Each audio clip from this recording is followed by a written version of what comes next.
hitter in his playoff debut, his first postseason start after 320 regular season starts. Game 1 NLDS between the Phillies and Reds. Top 1, Halladay gets Joey Votto to ground out to second. 1-2-3 first.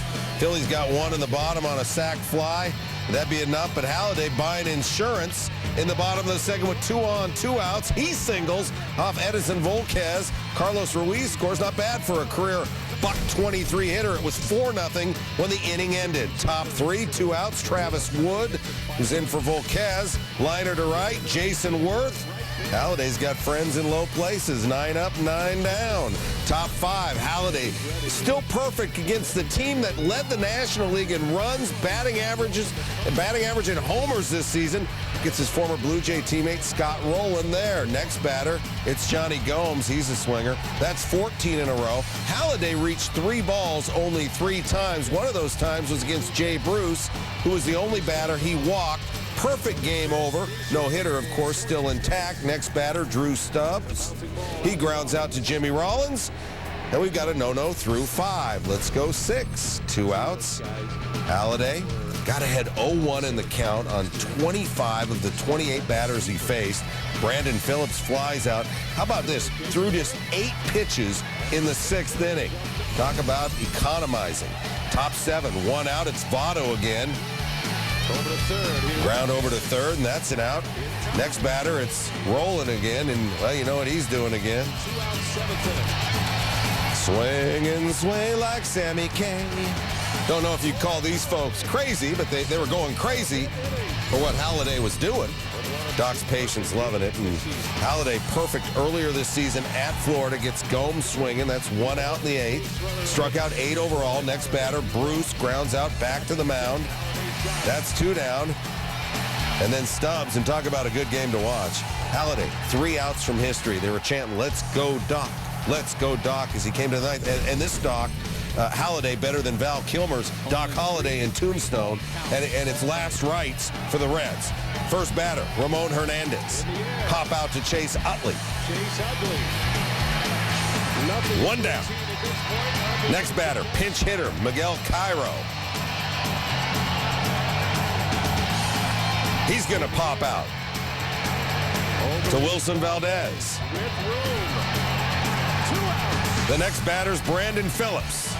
And this is the 104th pitch for Halladay. Phillips gives new meaning to tapping out. Carlos Ruiz throws out Phillips, and Roy Halladay throws the first postseason no-hitter since Don Larsen's perfect game in 1956. And the Phillies win it. 4-0 is your final. Halladay, only pitcher to ever throw a perfect game and a no-hitter in the same season. Now, in the win, Shane Victorino goes 2 for 4, 2 RBI.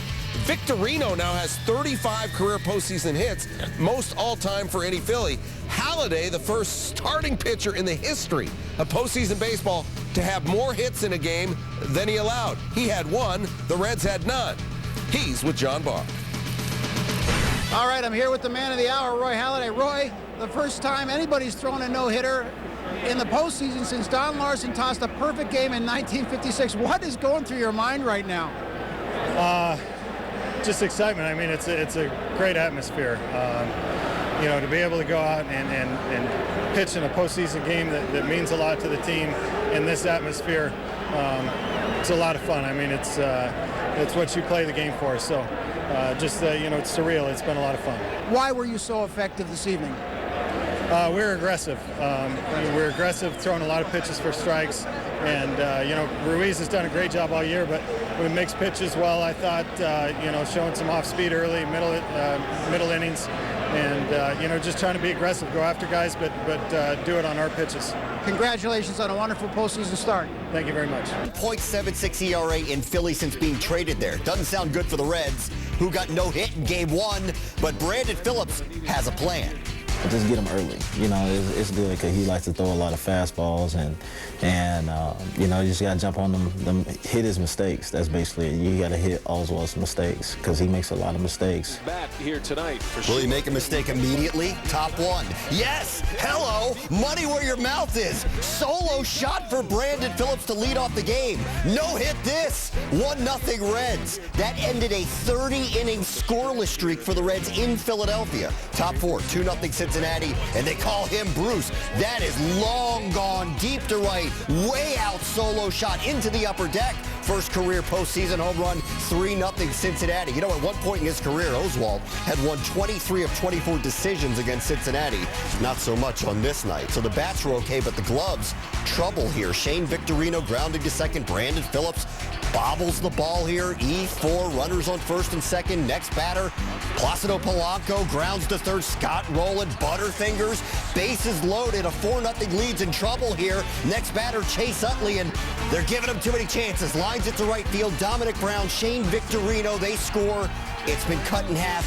It's 4-2. But the Reds get out of that inning. They move to the sixth. Bottom of it. Runner on second. Arthur Rhodes hits Carlos Ruiz in the knee with a pitch. He would walk it off. He'd stay in the game. Next batter, Ben Francisco got hit in the head. He would stay in the game as well. Fortunately, it caught the bill of his helmet with that pitch, not his head, so bases loaded. Next batter, Victorino. They're not going to hit him. They're going to walk him. Here comes Jason Worth. 4-3 game now, but Cincinnati would lead and get it to the seventh when Aroldis Chapman made his postseason debut. First batter, Chase Utley. Now that's high heat. Oh, hello, too high. Like 101 mile per hour beaning or grazing, same result, he's on. Ryan Howard would strike out. Jason Worth is up. And here comes Worth. And Worth to third.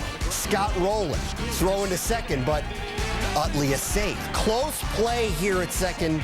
We'll take another look, but he is called safe, so it's now runners on first and second, and that would bring up Jimmy Rollins to the plate, and Dusty doesn't like what he's hearing, doesn't like what the umpires are doing this postseason, but how about Jimmy? Little soft fly ball to Jay Bruce, and what?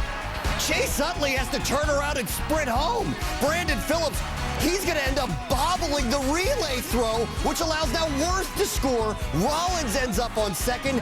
The 4-0 lead is gone. Now, replays would show that Utley may have missed touching the bag at third upon scoring, but the Reds didn't question it, so everything stays the way. Error on Bruce, error on Phillips, error on everybody. 5-4 game on the fourth. Cincinnati error of the game.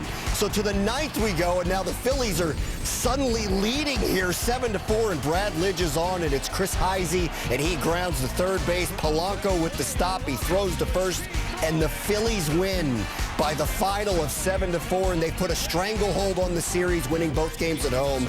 They now lead it 2-0. Now, you saw the Giants blow the 4-run lead. The Reds did it too. First time in postseason history that 2 4-0 leads were blown on the same day. For Lidge, he converted his 11th straight postseason save. And in this series now, the Reds have 6 hits and 5 errors. Total, 3 hits, 3 errors for everyone not named Brandon Phillips. So as the Reds gave away game 2, maybe they have little life left. It's embarrassing, you know, but I take a lot of pride in my defense, and there's really nothing I can do about it. You know, I wish for my team more than anything it wouldn't have gotten on the lights, or it would have come out and I could have caught it, or but that didn't happen. It's never ugly when you win, I tell you that much. It's just pressure baseball, you know, and they made a few more mistakes than we did. Tonight, like they made a lot of mistakes, and we finally started cashing in some of them.